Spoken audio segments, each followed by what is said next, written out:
আসসালামু আলাইকুম। এটিএন বাংলার প্রতি ঘন্টার সংবাদে সবাইকে স্বাগত জানাচ্ছি আমি অনামিকা হাসান পুনম। কোটা সংস্কার আন্দোলনের সহিংসতার জেরে প্রায় 2 সপ্তাহ বন্ধ থাকার পর চালু হলো ফেসবুক, ইউটিউব, হোয়াটসঅ্যাপ, টিকটক সহ সব সামাজিক যোগাযোগ মাধ্যম। তথ্য যোগাযোগ ও প্রযুক্তি প্রতিমন্ত্রী জুনায়েদ আহমেদ পলক অভিযোগ করেছেন, ফেসবুক বাংলাদেশের ব্যাপারে বৈষম্যমূলক আচরণ করছে। তাদেরকে নৈতিক এবং আইনসম্মত আচরণ করার আহ্বান জানান তিনি। রাজধানীর বিটিআরসি ভবনের সামাজিক যোগাযোগ মাধ্যমের প্রতিনিধিদের সাথে মতবিনিময় সভায় এই অভিযোগ করেন প্রতিমন্ত্রী।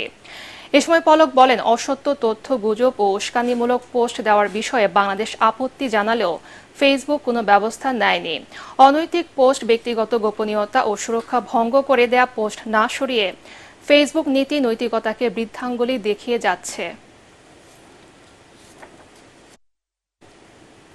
সাম্প্রদায়িক অপশক্তি নতুন করে তাণ্ডব চালিয়ে দেশকে অকার্যকর বানানোর ষড়যন্ত্র করছে বলে মন্তব্য করেছেন আওয়ামী লীগ সাধারণ সম্পাদক ওবায়দুল কাদের। তিনি বলেন, স্বাধীনতার পর যারা দেশে জঙ্গিবাদ, সন্ত্রাস ও সাম্প্রদায়িক রাজনীতি প্রতিষ্ঠা করেছিল তারাই দেশে আবারও আগুন সন্ত্রাস শুরু করেছে। রাজধানী বঙ্গবন্ধু এভিনিউয়ে দলের কেন্দ্রীয় কার্যালয়ে সাবেক ছাত্রলীগ নেতাদের সাথে মতবিনিময় অনুষ্ঠানের শুরুতে ওবায়দুল কাদের এসব কথা বলেন। এ সময় সাবেক ছাত্রলীগ নেতারা বিশৃঙ্খলা সৃষ্টি করলে সভা পণ্ড হয়ে যায়। তাদের মারমুখী আচরণের অনুষ্ঠান বর্জন করেন সাংবাদিকরা। পরিস্থিতি সামাল দিতে আওয়ামী লীগ সাধারণ সম্পাদক সহ কেন্দ্রীয় নেতারাও সভাস্থল ত্যাগ করেন। কোটা সংস্কার আন্দোলনকে ঘিরে সহিংসতার সুষ্ঠু তদন্তে জাতিসংঘ সহ আন্তর্জাতিক সংস্থার সহযোগিতা চেয়েছেন প্রধানমন্ত্রী শেখ হাসিনা। রাজধানীতে মৎস্য সপ্তাহ উদ্বোধন অনুষ্ঠানে তিনি বলেন, দোষীদের আইনের আওতায় এনে শাস্তি নিশ্চিত করতে চায় সরকার। যারা দেশের ভাবমূর্তি নষ্ট করেছে তাদের বিচার জনগণকে করতে হবে বলে জানান প্রধানমন্ত্রী। নাশকতায় জড়িতদের সাজা নিশ্চিত করতে বিচার বিভাগীয় তদন্ত কমিশনে বিচারপতির সংখ্যা বাড়ানো হয়েছে বলেও জানান তিনি। আজকে আবার আমি নির্দেশ দিয়েছি, আমরা একজন জজ সাহেবকে দিয়ে করেছিলাম, সেখানে আমি বলেছি আরও 2জন জজ সাহেব দিয়ে আরও 2জন লোকবল বৃদ্ধি করে দিয়ে এবং তার তদন্তের পরিধি বাড়ানো। সেই সঙ্গে আমরা জাতিসংঘের কাছে আবেদন করেছি। আমরা আন্তর্জাতিকভাবে বিভিন্ন সংস্থা আছে, বিশেষ করে বিদেশে, তাদের কাছে আমরা সহযোগিতা চাই যে এই ঘটনার যথাযথ সুষ্ঠু তদন্ত এবং যারা এর সঙ্গে দোষী তাদের সাজার ব্যবস্থা। দেশ অস্তিত্ব সংকটে পড়েছে দাবি করে নাগরিক সমাজের নেতারা বলেছেন, এই সংকট কাটাতে সরকারকে আরও কঠোর হতে হবে। জাতীয় প্রেস ক্লাবের সম্মিলিত নাগরিক সমাজের উদ্যোগে আয়োজিত আলোচনা সভায় অর্থনীতিবিদ ডক্টর কাজী খলিকুজ্জামান আহমেদ বলেন, কোটা আন্দোলনকারীদের যারা ধ্বংসের পথে পরিচালনা করছে তাদের গোড়া থেকে নির্মূল করতে হবে। জামায়াতকে নিষিদ্ধ করার পাশাপাশি তাদের অঙ্গ সংগঠন ও ব্যবসায়িক প্রতিষ্ঠানগুলোকেও বন্ধ করার পরামর্শ দেন তিনি।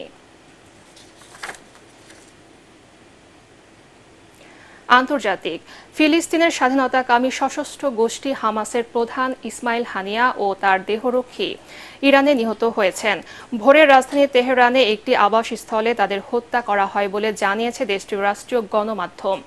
ইরানের নতুন প্রেসিডেন্ট মাসুদ পেজেশকিয়ানের শপথ অনুষ্ঠানে যোগ দিতে হামাস নেতা ইসমাইল হানিয়া তেহরানে অবস্থান করছিলেন। এই হত্যাকাণ্ডের জন্য ইসরায়েলকে দায়ী করেছে হামাস। হানিয়ার মৃত্যু ফিলিস্তিনি স্বাধীনতাকামী সংগঠনটির জন্য একটি বড় ধাক্কা স্বীকার করেছেন হামাসের এক জ্যেষ্ঠ নেতা। হত্যার প্রতিশোধ নেয়ার হুমকি দিয়ে এরই মধ্যে বিবৃতি দিয়েছেন তিনি। এদিকে ইসমাইল হানিয়াকে হত্যার ঘটনার তীব্র নিন্দা জানিয়েছে চীন সহ মুসলিম বেশ কয়েকটি দেশ।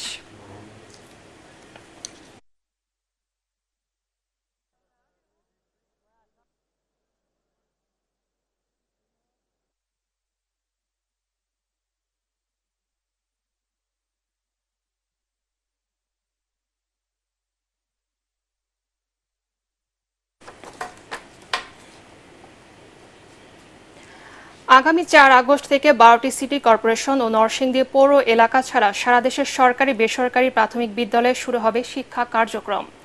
প্রাথমিক ও গণশিক্ষা মন্ত্রণালয় থেকে এক বিজ্ঞপ্তিতে এই তথ্য জানানো হয়েছে। এতে বলা হয়েছে, কারফিউর সময় বিবেচনায় রেখে জেলার প্রাথমিক শিক্ষা কর্মকর্তারা স্কুলের সময়সূচি নির্ধারণ করবেন।